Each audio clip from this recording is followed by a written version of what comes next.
Ruben Amorim, Oliver Glasner. Two coaches, one formation, but very different outcomes so far this year. So why is it working for one and not the other? Well, to get into it on today's show, brought to you by BOYLE Sports, we have the trifecta: Carl Anka, John Mackenzie, and JJ Bull.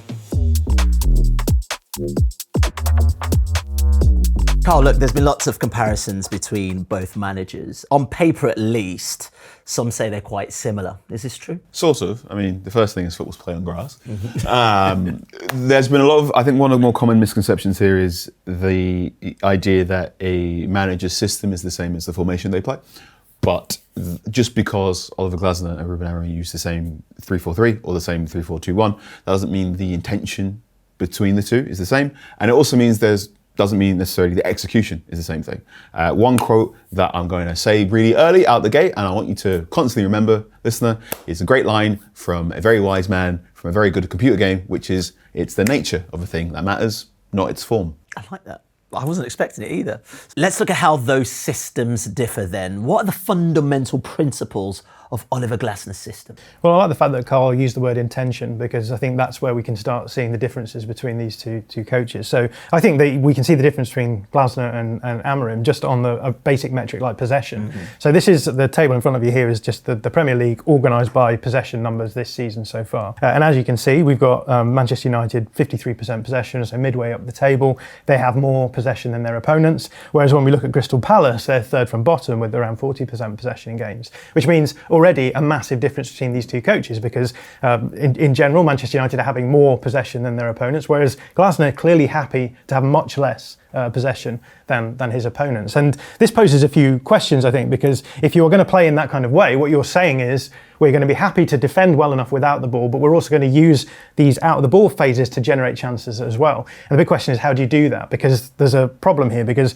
there's many different ways that you can defend, but they will have an impact on the way that you are actually able to either stop your opponent from progressing the ball, but also how you're going to generate chances. So one possibility you have is jumping up and pressing aggressively, going man to man when the opponent is trying to build up, and you can try and slow down their progression from there. But the problem is that when you press your players up, what you're doing is opening out space in the middle. So if your first line of pressure doesn't really work, your second line of pressure doesn't work, then you're inviting the opponent to play through you, which is quite risky. You maybe concede more chances that way. The alternative is to do the opposite and drop in deep and not give up any space around your own goal. But the problem with this is that what you're doing is essentially handing the initiative to your opponent, and your opponent will be around your goal, and the quality of the Premier League now means that most teams are going to be able to generate chances, enough chances to beat you just that way. So what we're starting to see now is teams using more mid-blocks further down the table. And the reason why you do that is sort of best of both worlds, right? You're saying, okay, we'll give you a bit of the ball, but we're going to stop you when it gets to certain areas. But the problem with the mid-block over the last 10 years or so has been that the teams in possession now are so good at playing against mid-blocks that they can just gradually force you back until you're in that low block state again, right? That's what Pep Guardiola had all of the joy in his career doing. So what we're starting to see now is coaches using this mid-block but making it much more aggressive, much more front foot, and saying, okay, you can have the ball to a certain point, but once you get to, let's say, like the middle third of the pitch, maybe the halfway line, we're going to start aggressing against you out of possession. So this is exactly what it is that Glasner is trying to do. He's using this mid-block as an aggressive way of being able to cause problems for opponents. So I've just got a sequence of play here, just a random one that I picked. And this is nice because we've got Liverpool in possession, right? They're doing the thing that we're talking about. They're allowed to possess the ball. Palace are in this mid-block, but what we're seeing is activeness from all the Palace players. So here, Ismail Assar jumping up onto McAllister when the ball is being passed to him to make sure he has no time and space on it when it comes to him. As a result of that, McAllister then switches the ball back across to Konate, who plays it into Gravenberch in midfield, and immediately Wharton here is thinking, we can't allow him to have possession of the ball here, so I'm going to jump up onto him. We don't want to give time or space for any of these players. Wharton's pressure means that Gravenberch plays the ball into Szoboszlai, and then we can see already Tyrick Mitchell stepping up, being aggressive. So always arriving from deeper areas into the pressure to make it harder for the opponent to possess the ball. When Szoboszlai plays the ball back to the fullback, we can see immediately Pino stepping up. So what they're doing is they're saying, you can have the ball, but we're not going to allow you any time on it. And again, the ball switched back around to the other side of play. Mateta jumping up on Van Dijk. already Ismaila Sarr ready to jump on McAllister. When the ball comes around to the side, we can see Munoz stepping up as well. So this is a very aggressive mid-block. You're not allowing the opponent really any time or space on the ball in certain areas. And to do this is quite aggressive, right? Because what you're doing is you're stepping forward, you're pushing up, and you're potentially leaving space behind you. And that's where the back five then comes in for Glasner, because he uses the back five as a means of actually allowing his pressing unit to be more aggressive. So I've got a couple examples of this happening. So firstly, in central spaces. So this is just after Liverpool have done a transitional moment, right? So they've gone forward quite quickly. Ismaila Sarr I've got highlighted here. He's dropped in to help out with the wing back, because it's good for you to drop in to make sure that no problems can be caused in transition. And as a result, a player who you'd probably be covering now is free. Adam Wharton sees this, so immediately he's thinking, we're an aggressive mid-block, we don't want to allow them space and time on the ball, and so he's going to step up to that player to make sure that they aren't able to progress the ball further forward. But with Sarr dropped out and Wharton pressed up, there's now space in between the lines here, which Alexander Isak immediately clocks and wants to move into. And this could potentially be quite dangerous. But what we're able to see from Glasner's system is that because he's got a back five, they have the freedom to have the centre-back stepping up into the space when any of this space opens out. So you can see here already, this is Chris Richards, he's able to step up to cover the space where Isak is targeting, and you can see that Palace still have a back four behind them. So in central spaces, the flexibility of the back five allows them to back up the aggression of the pressing unit. And this also works in the wide areas as well. So I've got an example here. This is just a sequence of play where Liverpool are going to build up in the wide spaces, and the wing backs are able to be really aggressive to jump up. So it almost feels like you're playing with a midfield four, even though, as you can see here, it's probably a bit more like a three. So Van Dijk has the ball. He's going to play it across to Konate, and already you can see the back line shifting across. You can see Tyreek Mitchell is going to jump up onto the fullback here. Everyone else is going to shift across, and by the time the ball arrives there, or potentially could arrive at the fullback, we can see that Palace are essentially in a back four shape. So this basically looks like a 4-4-2 shape. So they've gone from the back five that we used to actually seeing them in a much more aggressive 4-4-2 shape. Ball is coming back the other way around, and you now see that Van Dijk's got it, and Kirkes over here is open, and the opposite movement is going to happen now. So you'll see Tyreek Mitchell dropping in, everyone else shifting across, Munoz already looking aggressive and ready to jump up on Kirkes, and when the ball actually does come up, you can see arriving with pressure into that duel, and again, we can see Palace now look again in as much more back four system, maybe a 4-1-4-1 shape now. And this is the reality, is that what you're getting from Palace then is the ability to sit in a mid-block, but also not allow the opponent to have easy possession of the ball. And the beauty of this, to go back to where we started from, is this is a really nice way of generating chances as well, because what you're doing is you're creating space for yourself to attack if you win the ball back. So I've just got an example of that happening in this game. In this moment, you can see Konate on the ball. Kamada is able to cause problems here, turns the ball over, and then immediately Palace really nicely set to make these sorts of transition runs, transition moments, get to the edge of the box without any sort of problem. And then we can see here Sarr plays the ball to the back post, and we've got Pino coming in here. And just look at the amount of space he's got in the area here. He's basically got an unpressured shot. Obviously, there's a few players in front of him, but this is a really good chance. So the beauty of playing this way is that you can play direct. You can either, if you have the ball or you're playing from the back, you can get the ball forward and try and win the first ball, try and generate a chance from that. If not, try and win the second ball. And if not, you can then fall back into your mid-block where you know you're going to be aggressive and you're going to generate chances by turning the ball over. And this is reflected in the data. So what we've got here is direct speed. This is just the speed at which Palace are able to move the ball forward when they have possession. And you can see they're right up here, third here. So basically when they get the ball, they're moving quickly, always forward. So direct speed there. And then this is just a proxy for long balls. So this is attempted passes from your defensive third into the final third. So if this is like defenders, goalkeepers, just going long, getting the ball forward, and we can see Palace second place on this table. I've actually included Manchester United because we are going to start talking about them. And I think it's interesting with them because with Manchester United, they are much lower down that list on this metric, but we can see that this season they have actually taken a jump up. In fact, if you look at the numbers, you can see that there's been an average jump up in the league. The league is becoming more direct. This is something we've talked about a lot, but you can see also relatively Manchester United have started playing more direct as well, and that's something that we'll go on to talk about. One final thing we should talk about is the players, because you can only play your tactics if you have the players to use them, and that's again something we're going to talk about a little bit more. And this setup just really suits the players that Glasner has at his disposal. We've talked about aggression in pressing. We've got Munoz and Mitchell both very good at the out of possession side of being a wing back. Munoz and increasingly Mitchell actually also very good in those transition moments too. And those transition moments are really sort of hang on your front three. So you've got Pino, who's maybe a bit more of a 10 type character, but then you've got Sarr, who's been more traditionally a winger. You have these players who can thrive in those direct attacks, and then you have Mateta, who's again a player who's thriving in those conditions, and then Adam Wharton, who we are going to wax lyrical about later. We'll do. Hold on to that thought, mate. But the ability to win the ball back in the middle and then have Wharton who can supply those players makes it really good. And then we talked about the defensive side of the game, the back line.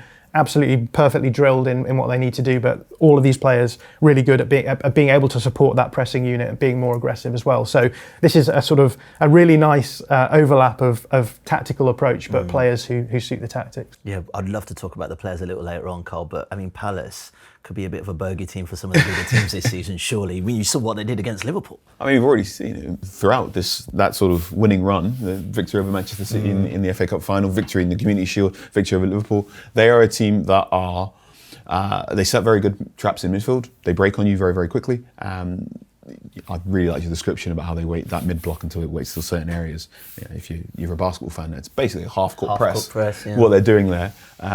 So normally when we talk about pressing systems, we can very often, I mean, broadly speaking, you talk about do they press the man, do they press the zone, or do they press the ball?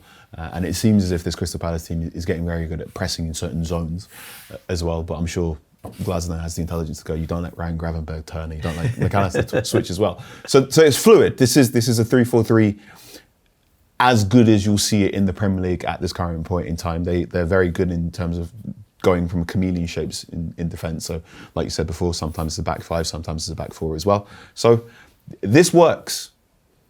And now I suppose we've got to talk about a team where it's perhaps not working as well. I'll give you a bit of a breather because I'll give you a break before we get to Manchester United, just to calm your thoughts down, because another team that have been punching above their weight this season are Bournemouth, and obviously Andoni Iraola. Here's Sam Tai to tell us why. Welcome to What's Changed, presented by BOYLE Sports. Bournemouth have bolted out of the gates this season and are currently occupying a Champions League spot in the table despite major upheaval at the back and injury problems in midfield. How are they doing it? I'm here with BOYLE Sports to find out. First of all, their defensive approach remains very aggressive. Andoni Iraola coaches a superb high press, always looking to push forward and steal the ball where possible. This approach is clearly working. No team has generated more high turnovers in open play this season than the Cherries, and only Arsenal and Newcastle United have better underlying defensive numbers. But it's clear Bournemouth are also evolving on the ball. With the help of new personnel, they're trying to be calmer and more patient in possession. For example, Milos Kerkez was a rampaging end-to-end fullback, but his replacement, Adrien Truffert, has a wider range of skills. This has led to the Cherries generally enjoying more possession, which is a big shift from last season. So, despite plenty of squad turnover, Bournemouth have stayed true to their identity while adding layers to their attacking approach. Will it be enough to sustain a Champions League chase?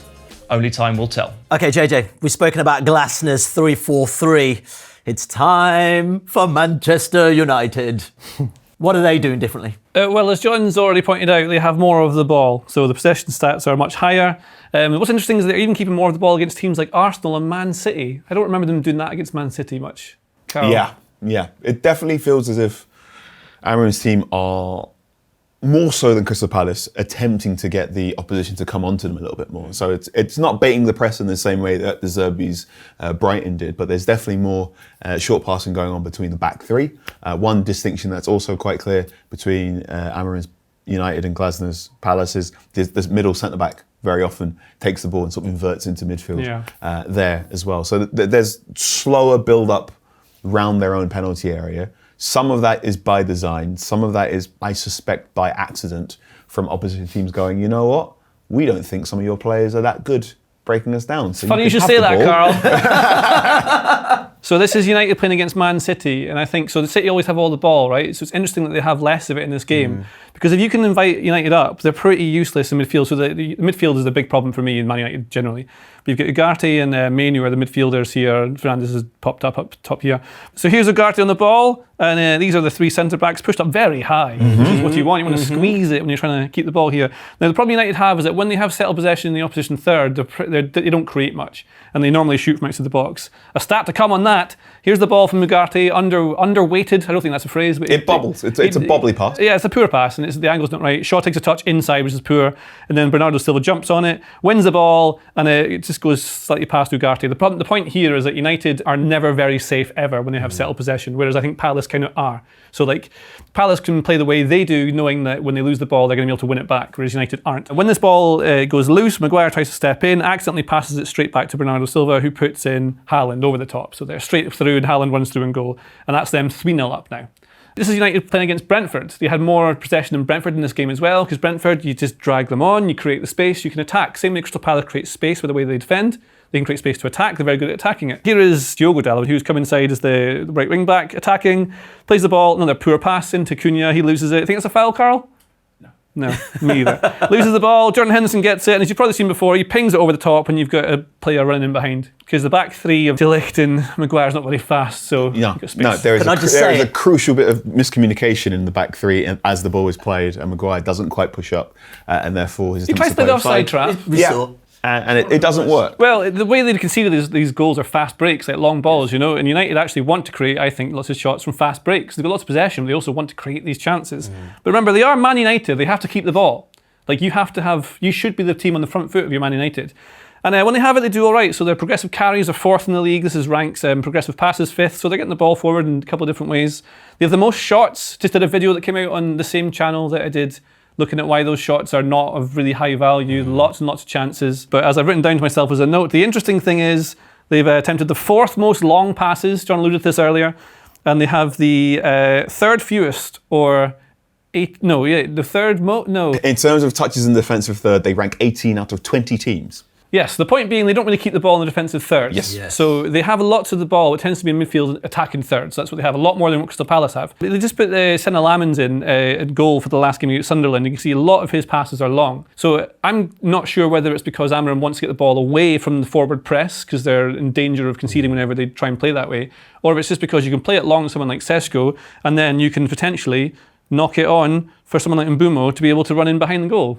Now that was a really interesting long goal kick attempt, because while it didn't perhaps yield a decent shot or yield the red card instance that it did in the Chelsea game, immediately after that goal kick, Mbeumo turned around and gave Lamans a big thumbs up and did like this motion saying, keep doing that. Lamans ended up having 33 long kicks against Sunderland as well. And I think what you're getting now from Amorim's United is a combination. One, you're trying to play long because you don't really want to have the ball in around your own box, because your players in that area can be a little bit loose, can be a little bit slack with their passes. Yep. And also your attack is slightly better. So why not? Why dawdle around with your They've got an expensive attack. Why not just get the ball up top? I know, so it makes you less liable to conceding unforced errors in your own box, and it can also get on your bike to your forwards up top. I think the fact that Sesko's come in, who is a superior target man to Rasmus Højlund, has helped, and also the fact that you've now got Cunha and Mbeumo, 2 players who are better at carrying the ball from deeper areas compared to Garnacho and Marcus Rashford the previous season as well. That's probably helped. So United are better at getting the ball from point A to point B than they were for large chunks of last season. But I think one concern, and one thing that's become quite apparent, is they're still not great at keeping the ball at point B until they manufacture a good goal scoring opportunity. They tend to snatch at shots. Well, if you have space to attack, it tends to be a lot better the chance you get, I think. So if you can counter-attack, it's a good way to do it. But if you've got a lot of the ball, it's hard to counter-attack. If we look at how Palace attack, I feel like what they want to do is punch through the middle and then have wing-backs arrive later so they can then send the ball into the box. Whereas United's kind of the opposite way around. This is Palace building up. So Dean Henderson, a lovely little sideways pass, little backwards pass to the goalkeeper, pass to the side. They're trying to draw the press onto them to create space so you can then punch it through, either through the middle or you can maybe go long to Mateta or something like that.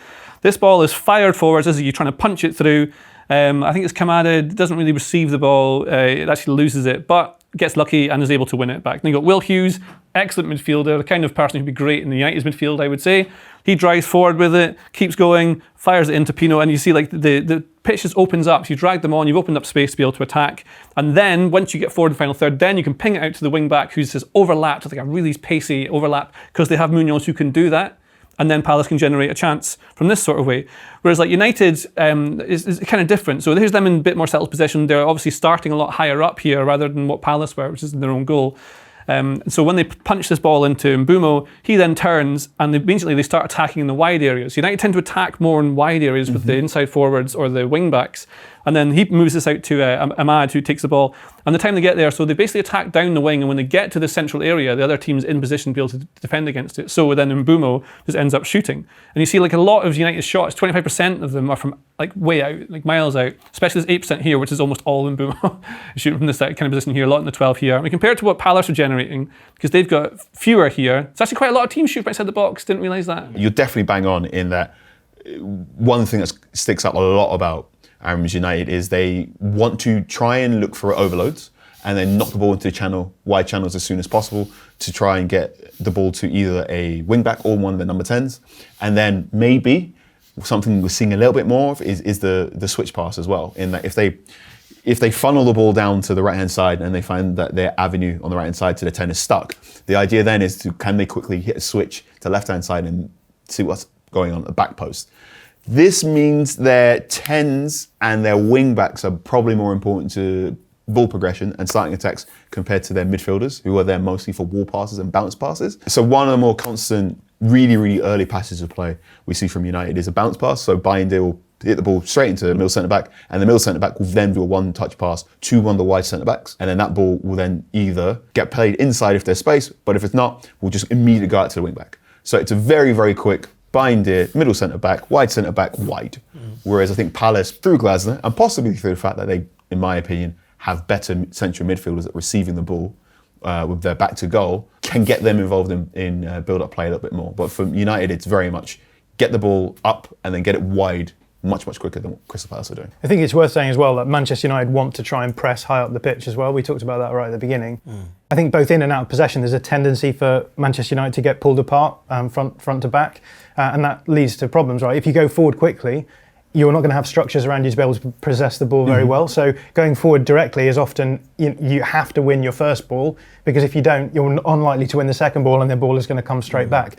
And the same is true when you're defending as well. If you're going to press high up the pitch, it's very easy if a team can get through your high press to be able to actually just get the ball through your structure. As and I think we saw with Eric Ten Hag's Manchester United towards the end of his tenure, the donut midfield.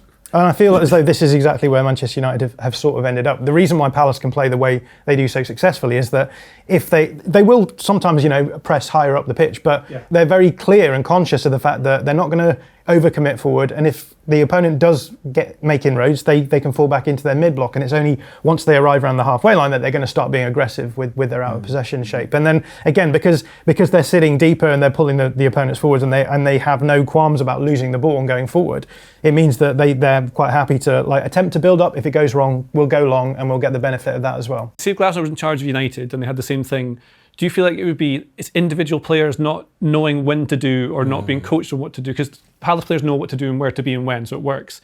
But United's, it doesn't seem to matter who's in charge. Certain players don't seem to be the right fit, the right chemistry, or the right instructions. Yeah, I totally agree. But then I guess the question I would have is, well, if you took Glasner's approach and put it on Manchester United, would they be better? And I think the answer to that is probably yes, because it's just a much more risk-averse way of playing, right? And so the reason why Glasner is happy to play that way is because he can afford to have the results that they're having and not have the ball and play the way that they are. With Manchester United, as soon as they come up against a team who are like, we're just going to sit deep, which doesn't happen against Palace, then you have the issues that we've already talked about, where we saw it with City just being happy to sit deep against Man United and being like, fine, progress the ball. Because you're dangerous if you go forward quickly, but if you go forward slowly, you're not. And so we're happy to just absorb that pressure and then go back the other way. And so it becomes a bit more of a tactical trade-off than it does for Palace. Can I break through this wonderful debate and talk about personnel? Because the one thread we've not really spoken about are the players fundamentally. And we've been alluding to it all the way through this conversation.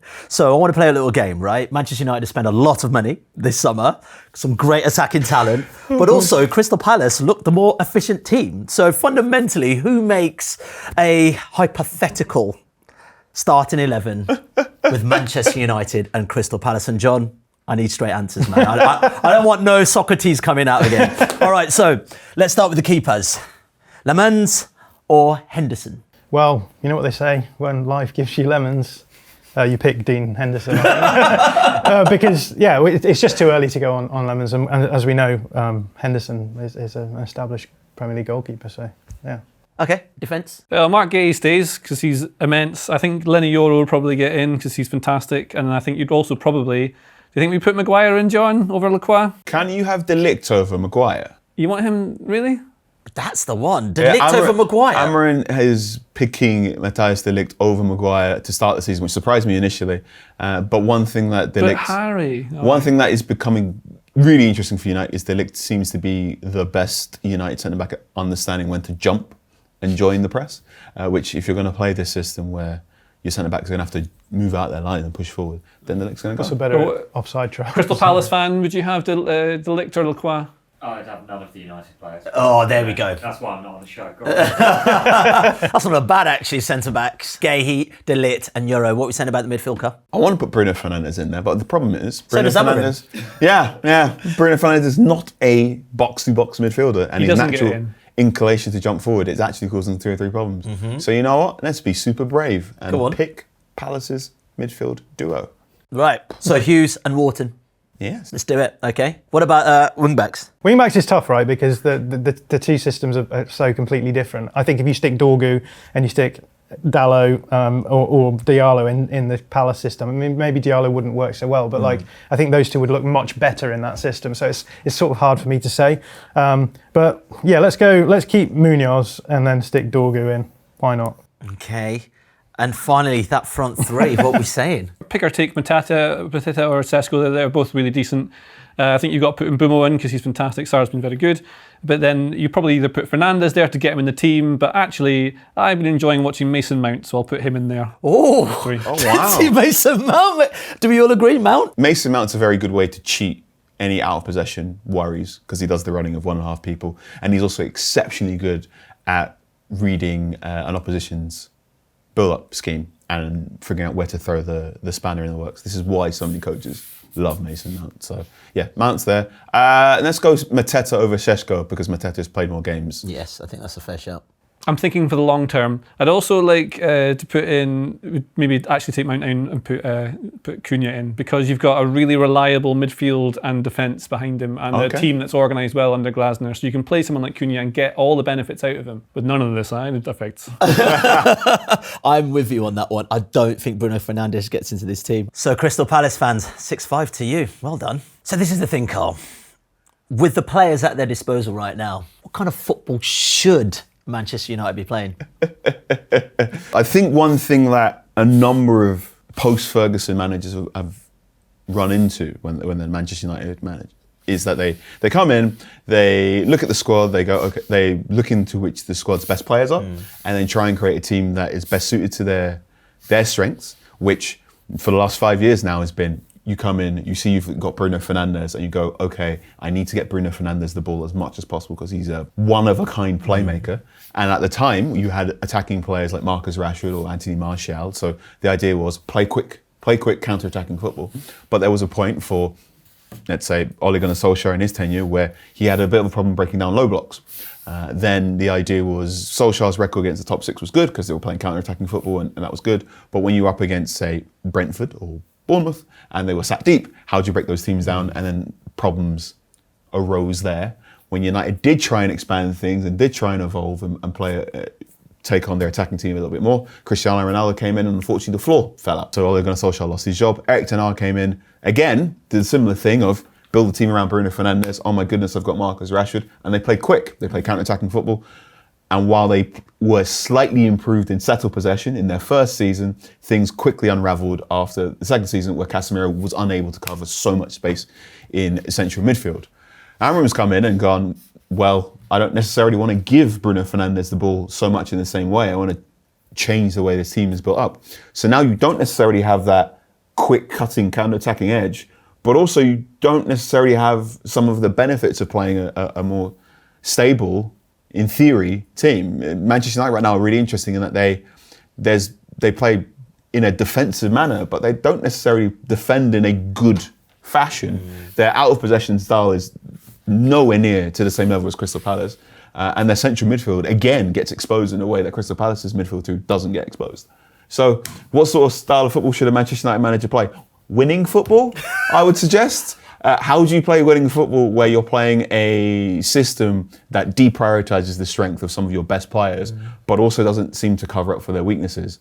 I don't know. Oh, it's not so good, is it, John? No, and as Carl says, Manchester United have to play winning football, and the data tells us that, generally speaking, winning football is high possession football, right? So Mark Carey's run this viz up for me, and what this has got on the bottom, we've got points per game, and then on the side here, we've got possession percentage. So you can see there's a strong positive correlation between having more of the ball and getting more points, essentially. The issue with asking the question of like, well, would Oliver Glasner improve Manchester United? I think in the short term, yes, there's lots of principles he would bring in if he played the system that he plays at Palace now into Manchester United that would improve them. But the problem is that he has 40% possession with his current play style, right? We look at the 40% possession line, and the team which is getting the highest around that level of possession in terms of points per game is like 1.5 points per game. So if you wanted to get him to this, your sort of 2.5 points per game, which is where you need to be at, you're very unlikely to be able to do it. I mean, I think this is the Leicester City title challenge, title win, this one here. So, there is outlier teams who can do that.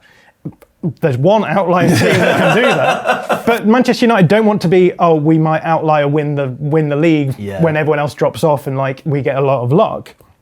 They want to be up here where they're consistently challenging at the top. And to do that, you're saying, well, let's say 2.5 points, and you're already talking around the 60% possession game. And that's the issue with Manchester United, is that they want to get to this sort of level. They would probably be better playing football of this kind of level where you can sit deeper, not expose yourself from an out possession perspective, and then play into the space that opens out. That's what Palace do. You just simply can't do it when you're a team like Manchester United. You have to have some kind of concept of in possession approach, which allows you to be way more sustainable in possession. And that's the problem here. I think this is also really interesting in principle of, as John's explaining, when you are a team that's expected to be almost the protagonist of a football game.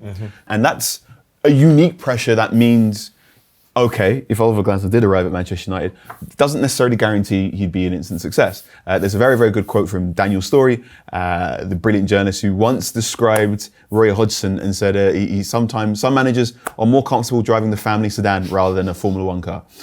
Because there's just different weight classes, there are different things you need to deal with when you work at a bigger football club. There's a completely different media space that you need to be involved in. I think it's really interesting that if you look back to last year's, I want to say October international break, when Ruben had just beaten Manchester City 5-1 with 26% possession, less than 30% possession. One of the very first things he said after the game was, I will not be able to play this way at Manchester United.